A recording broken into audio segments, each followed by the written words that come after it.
کے ذریعے سے ہدایت کے پھیلنے کا کتنا یقین ہے، تو یہ دیکھیں گے کہ کام کرنے والے کو کام پہ کتنی بصیرت ہے، کام کرنے والے کو کام پہ کتنی بصیرت ہے۔ یہ نہیں کہ اگر عمل ہوتا ہوا نظر آ رہا ہے اور اس کام کے ذریعے سے مسائل حل ہوتے نظر آ رہے ہیں تو پھر یہ کہ ہاں یہ کام بہت اچھا کام ہے، یہ نہیں، اس نے تو نتیجہ دیکھ کے کہا ہے۔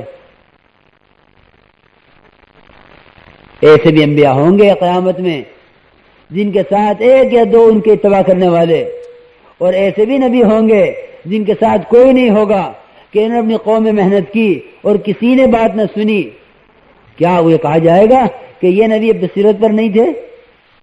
یہ کہا جائے گا کہ انہوں نے محنت نہیں کی ہے؟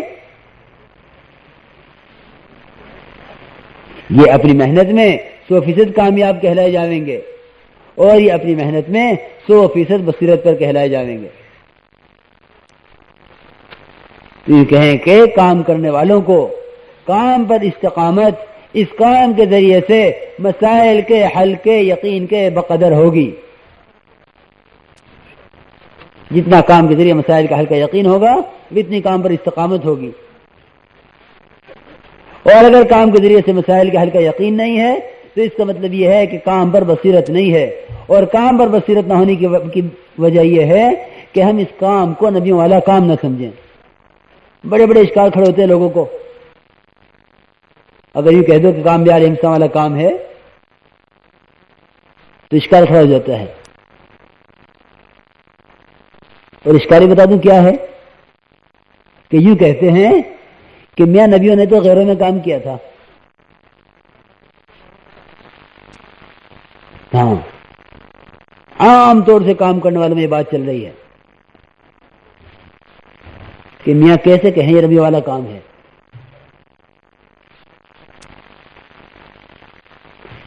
میرے عزیز دوستو بزرگوں، حضرت موسیٰ علیہ السلام دو کام کر رہے تھے، ایک کام بہت مختصر تھا، ایک کام بہت لمبا تھا۔ مختصر کام کیا تھا؟ مختصر کام کیا تھا کہ فرعون اللہ کو پہچان لے،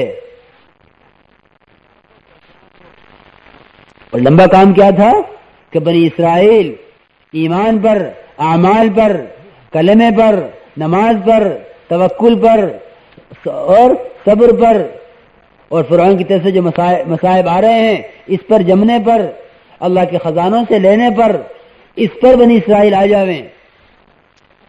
اپنی قوم پر محنت بہت لمبی چوڑی ہو رہی تھی، اور پیدر پہ انبیاء بنی اسرائیل میں بھیجے جا رہے تھے، لیکن فرعون سے تو اتنی بات تھی کہ تو کلمہ پڑھ لے، تو کلمہ پڑھ لے۔ اور میرے دوست بزرگوں، اللہ تعالیٰ نے فرعون کو جو غرق کیا ہے وہ اس کے کفر پر نہیں غرق کیا ہے، فرعون کی فرعونیت پر نہیں غرق کیا ہے، اور رہ جاتا 100 سال تو کیا تھا۔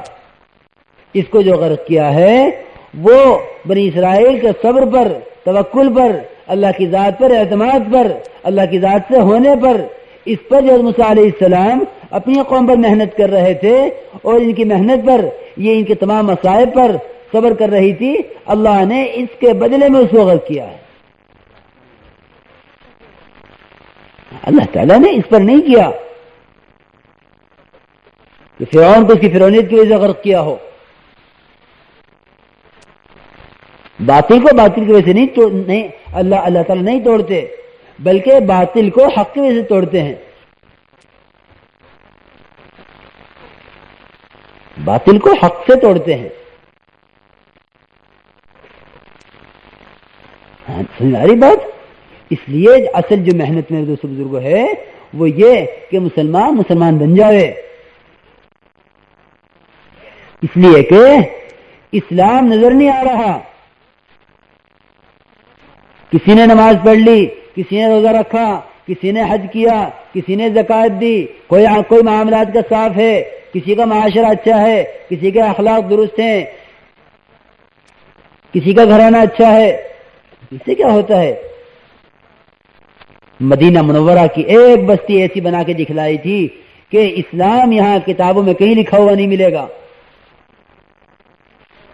بلکہ مسلمان ہی اسلام کا ٹائٹل تھا کہ سر سے لے کے پیر تک مسلمان سے اسلام سیکھو۔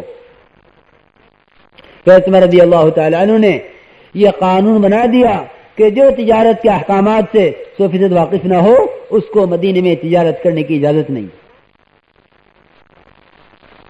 مدینے میں وہ تجارت کرے جو تجارت کے احکامات سے واقف ہو، کیونکہ ہم نے مدینے کو صرف نماز کے اعتبار سے نمونہ نہیں بنایا، ہم نے تو مدینہ منورہ کو دکانوں اور جو ہے عدالتوں، اور ہم نے مدینہ منورہ کو مکانوں اور شادیوں اور تجارتوں اور زراعتوں اور زندگی کے ہر شعبے کے اعتبار سے سارے عالم کے انسانوں کے لیے نمونہ بنا کے پیش کیا ہے۔ اس لیے جو تجارت کے احکامات سے واقف نہ ہو اس کو مدینے میں تجارت کرنے کی اجازت نہیں۔ پہلے تجارت کے احکامات سیکھو، پھر مدینے میں دکان کھولو، اس لیے کہ باہر سے جو آدمی آئے گا مدینے میں، وہ جب تم ہمارے بازار میں غلط تجارت دیکھے گا تو تجارت کا حکم لے کر نہیں جائے گا۔ تجارت کی لائن کا دین وہ گاہک لے کر جائے گا جس گاہک کے ساتھ معاملہ کرنے والا تاجر تجارت کے احکامات سے 100% واقف ہوگا۔ تو یہ اسلام وہاں نظر آ رہا تھا مدینہ منورہ کے اندر۔ کوئی میرے دوست بزرگوں کو کوئی کتاب نہیں چھپی اسلام پر، کوئی کتاب نہیں لکھی گئی اسلام پر، نہ دور نبوت میں لکھی گئی اور نہ خلفاء کے دور میں لکھی گئی۔ کہ اسلام کے مسلمان کو دیکھو، اسلام پہچانو۔ یہی بات کہتے تمہارے آثار رحمۃ اللہ علیہ کہ کام کرنے والوں میں اگر صفات دعوت نہیں ہے، اگر کام کرنے والوں میں صفات دعوت نہیں ہے تو پھر یہ امت کی ہدایت کا ذریعہ نہیں بنیں گے۔ امت کی ہدایت کے ذریعہ وہ بنیں گے جن میں صفات دعوت زندہ ہوں گی۔ کہ جتنی تبدیلی آئے گی ہمارے اندر اس کام کے ذریعے سے، یہ تبدیلی غیروں کے دین میں آنے اور غیروں کے اسلام پر آنے کا ذریعہ بنے گی۔ ہمارے تہجد، ہمارا ذکر، ہماری تلاوت، ہمارا تعلق مع اللہ، ہمارا حج سیام اور ہمارا روزہ اور نماز، کیونکہ یہ نہیں دیکھے گی امت دیکھے گی ہمارے اخلاق، ہمارے معاملات، ہمارا معاشرہ، ہمارا کردار، ہمارا آپس کا اتفاق، ہمارا ایک دوسرے کے کام آنا، ہمارا ایثار، ہماری وسعت قلبی، اس کو دیکھے گی امت اس کو دیکھے گی۔ اور یہی چیزیں تھی جو میرے دوستوں بزرگوں نمازیں کہاں اتنی لمبی لمبی تھی،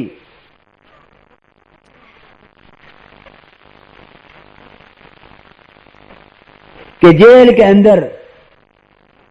اندر ایک مجرم جو قید کر کے لایا گیا ہے وہ اسلام میں کیسے آیا؟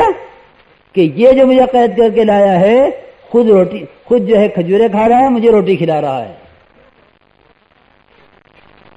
مدینہ منورہ میں گیہوں ساہوکار کھاتے تھے، اور اگر صحابہ کو کہیں گیہوں کا دانہ مل جاتا اسے کھا کے موڑنے دبا کے دیکھتے تھے کہ کتنے موٹے ہوئے اور کتنا گوشت بڑھا۔ وہاں نہیں گیہوں ہوتا تھا، جی ساہوکار کہلاتے تھے جن کے گھروں میں روٹی پک جائے، بڑے نواب ہیں، بڑے مالدار۔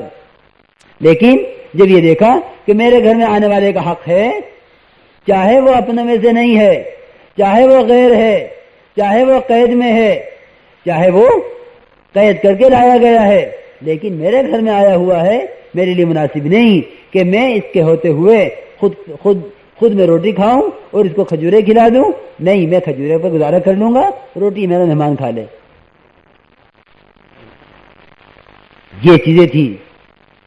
یہ فرمایا جناب رسول اللہ صلی اللہ علیہ وسلم نے، تمہیں اس طرف سے آدمی آتا ہوا دکھائی دے گا، وہ جنتی ہوگا۔ کہ ایک دن، 2 دن، 3 دن کہ جی دونوں جوتے ہاتھ میں لٹکے ہوئے، داڑھی سے وضو کا پانی ٹپکتا ہوا کہ یہ جنتی آدمی ہے، میں تو جا کے اس کے عمل کو دیکھوں گا، میں تمہارے یہاں اس لیے آیا ہوں کہ میرے باپ سے لڑائی ہو گئی، مجھے اپنے یہاں 3 دن کے لیے ٹھہرا لو، کہ ہاں ضرور ٹھہرو۔ رات بھر اٹھ کے ان کی عبادت کو دیکھا کہ یہ تو رات بھر کھڑے رہتے ہوں گے، جنتی آدمی عبادت سے نہیں بنتا تھا، وہاں جنتی آدمی اخلاق اور معاشرے سے بنتا تھا، کیونکہ رات بھر دیکھا کہ شاید اس کی کوئی عبادت کریں، لیکن رات بھر پڑھ کے سوئے۔ اتنی بات ضرور تھی کہ جب کروٹ لیتے تھے تو اللہ کا ذکر کرتے تھے اور پھر سو جاتے تھے، کیونکہ صبح اسی میں ہو گئی، فجر کی نماز پڑھنے چلے گئے۔ میں نے کہا شاید اس رات آنکھ نہ کھلی ہو اور اس رات تھکے ہوئے ہوں، اگلی رات میں پھر دیکھا کہ شاید کوئی عبادت کریں، لیکن ساری رات سوتے رہے، صبح کو فجر کی نماز جماعت سے پڑھی، لیکن تیسری رات پھر دیکھا۔ اب یہ کہا کہ آپ نے تو کوئی عبادت خاص کی نہیں، آپ جنتی آدمی کیسے ہو گئے؟ مایا اور تو کوئی عمل میرا ہے نہیں، ہاں اتنی بات ضرور ہے کہ میرے دل میں مسلمانوں کی طرف سے کوئی برائی نہیں ہے، کھوٹ نہیں لگتا دلوں میں۔ میرے عزیز دوستو بزرگوں، جتنے قلوب کام کرنے والوں کی طرف سے اور دوسروں کی طرف سے صاف ہوں گے، اور جتنے سارے عالم کے انسانوں کی ہدایت کی تمنا کام کرنے والوں کے خصوصاً دلوں میں ہوگی، اللہ تعالیٰ ان کو امت کی ہدایت کا ذریعہ بنا دے گا۔ رحمۃ اللہ فرماتے تھے کہ اگر کام کرنے والوں کے قلوب میں امت کی ہدایت کی تمنا کے علاوہ کی ساری تمنائیں نہیں نکل جائیں گی، اس وقت تک اللہ تعالیٰ امت کی ہدایت کی تمنا ان کے دلوں میں نہیں ڈالے گا۔ آج تو سینکڑوں تمنا ہے ہماری، اس میں ایک یہ بھی ہے کہ اللہ امت کو ہدایت دے دے۔ کام کرنے والے خاص طور سے فرماتے تھے کہ کام کرنے والوں کے قلوب میں سے جب تک امت کی ہدایت کی تمنا کے علاوہ ساری تمنائیں نہیں نکل جائیں گی، اس وقت تک امت کی ہدایت کی تمنا اللہ کے دل میں نہیں ڈالے گا۔ کہ رات کو اگر آنکھ کھل جائے کسی کام کرنے والے کی اور کام سے متعارف، کیونکہ رات کو اگر آنکھ کھل جائے تو سب سے پہلا جو دھکا اس کے دل کو لگے اور سب سے بڑی چوٹ، بجائے اپنے قرض کی، بجائے اپنی دکان کی، بجائے اپنی بیوی کی بیماری کی، بجائے اپنے بچوں کی پریشانی کی، بجائے اپنے مکان کے اور بجائے اپنی دکان کے، کیونکہ سب سے پہلے اس کو جو دھکا لگے دل میں وہ امت کی ہدایت کا، اور سب سے پہلے جو اس کے دل کو چوٹ لگے وہ جناب رسول اللہ صلی اللہ علیہ وسلم کا فکر کی، کیونکہ جب تک یہ نہ ہو جاوے کہ رات کو سوتے سوتے آنکھ کھلے، سب سے پہلے امت کی ہدایت کی فکر اور امت کی ہدایت کی تمنا کام کرنے والے کے دل میں آوے، کیونکہ اس وقت تک سمجھ امت کے کام کرنے والے ہیں۔ ہم تو میرے دوستوں کو بہاؤ میں بہ رہے ہیں۔ ایک کام ہے، ایک مقصد ہے، اور اس کے ذریعے سے اپنے اندر تبدیلی لانا ہے۔ جتنی تبدیلی اپنے اندر آئے گی وہ تبدیلی غیروں کی ہدایت کا سبب بنے گی۔ جتنی اپنے اندر تبدیلی آئے گی وہ تبدیلی غیروں کی ہدایت کا سبب بنے گی۔ اس لیے میرے عزیز دوستو بزرگوں، سارے عالم کے انسانوں کو سامنے رکھ کر ہمیں محنت کرنی ہے۔ ہمیں قوم کی، برادری کی، زبان کی، رنگ کی، خیالات کی، اپنے مزاج کے لوگوں کی، اس بنیاد پر ہمیں محنت نہیں کرنی اور اس کی پرواہ نہیں کرنی، بلکہ جو آدمی جو بحیثیت انسان ہونے کے انسان ہے اس کی خیر خواہی ہمارے دل کے اندر، اور جو بحیثیت جناب رسول اللہ صلی اللہ علیہ وسلم کا امتی ہونے کے وہ امتی ہے، اس کی ذمہ داری ہمارے اوپر اور وہ ہماری محنت کا میدان۔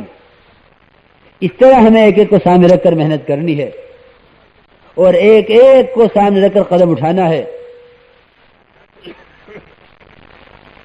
اس لیے کہ اگر ہم نے جناب رسول اللہ صلی اللہ علیہ وسلم کے طرز دعوت اور آپ کی طرز محنت سے ہٹ کر کچھ سوچا تو وہ نصرتیں جو اللہ تعالیٰ کی جناب رسول اللہ صلی اللہ علیہ وسلم کے ساتھ تھیں وہ نصرتیں نازل نہیں ہوں گی، وہ نصرتیں نہیں نازل ہوں گی۔ اس لیے کہ افراد پر افراد پر جو رحمتیں آویں ان کو نصرت نہیں کہتے. ایک آدمی کی یا ایک قبیلے کی یا ایک جماعت کی نصرت ہو گئی، اسے نہیں نصرت کہتے. نصرت اس کو کہتے ہیں